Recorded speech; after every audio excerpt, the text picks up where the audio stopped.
Bugün 12 dekabr xalqımızın ümummilli lideri Heydər Əliyevin anım günüdür. Bununla əlaqədar olaraq nazirlər, deputatlar, digər rəsmi şəxslər və ictimaiyyət nümayəndələri Fəxri Xiyabanda Heydər Əliyevin məzarını ziyarət ediblər. Onlar Ulu Öndərin əziz xatirəsini yad edib, məzarı önünə əklil və gül dəstələri qoyublar.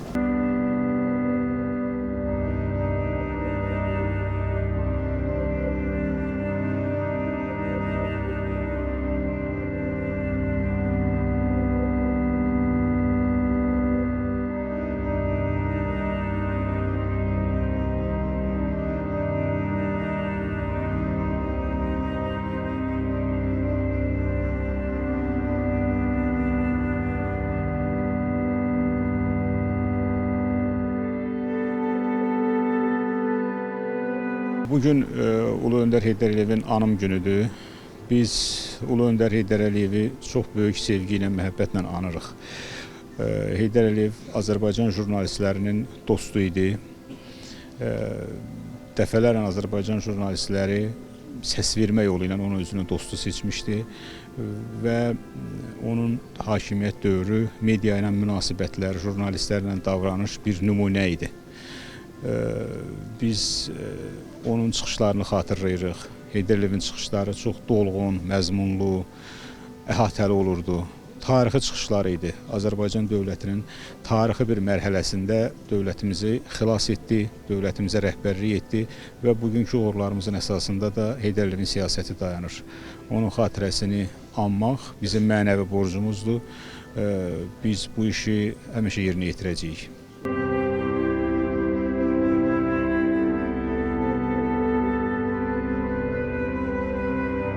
Müasir Azərbaycan Dövlətinin banisi, qurucusu və mimarı Ulu Öndər fenomenal tarix şəxsiyyət idi. Milli dövlətçilik quruculuğunda müstəsna və vəsiz rol oynayan Ulu Öndərimiz demokratik cəmiyyətdə, onun siyasi sistemində siyasi partiyaların yerini və rolunu çox yüksək qiymətləndirirdi. Və məhz onun zamanında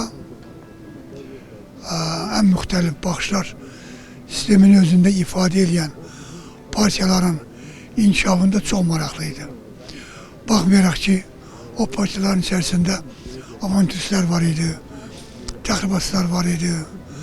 Şəxsi ambisiyalarını önə çəkib milli maraqlarımıza əhəmiyyət verməyən, bir sallarda onun əleyhinə gedən partiyalar olsa da belə, Ulu Öndərimiz bunun tarixi bir keçid olduğunu, ötəri olduğunu təbii ki bilərək bütün partiyalar üçün geniş imkanlar yaradırdı.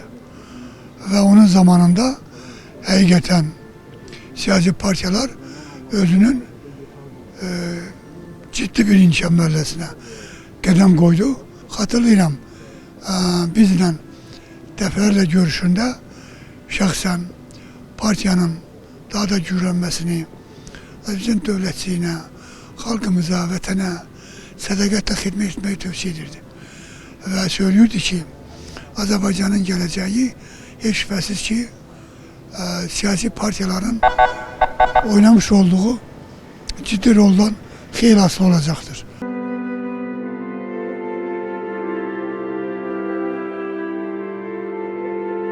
Bugün ümummilli liderimizin anım günüdür. Allah rəhmət eləsin, ruhu şad olsun. Biz Azərbaycan xalqı həmişə onun qarşısında boşluq. Mədəniyyət və incəsənət xadimlərinə ümummilli liderimiz xüsusi önəm verirdi. O aktyorları, o müğənniləri, o sənətkarları çox sevirdi. Tez-tez tamaşalarımızda olurdu. Bizləri, aktyorları, sənət adamlarını çox yaxşı qiymətləndirirdi. Biz bir ömrü boyu ona borcluyuq. Allah ona rəhmət eləsin, qəbri nurladı olsun. Artıq 32 il keçib və biz artıq görürük ki, Heydər Əliyevin irsi, siyasi irsi Azərbaycanın bugünkü inkişafında hansı rol oynayır və 25-ci ildə biz azad olmuş torpaqlara gedirik. Bizim iqtisadi inkişafın nəticələri var. Amma bütün bunun təməlini məhz Heydər Əliyev onun 94-cü ildə, və ondan sonra olan aparılan siyasət məhz bu nəticənin bünövrəsini və əsasını o vaxt qoymuşdu. Bütün insanlar da bu anın günündə hər ildən elə görürsünüz ki, nə də bu anın gününə gələn insanların sayı kifayət qədər artır. Çünki o da təbiidir. Zaman keçdikcə böyük insanların gördüyü işləri biz daha yaxşı başa düşürük.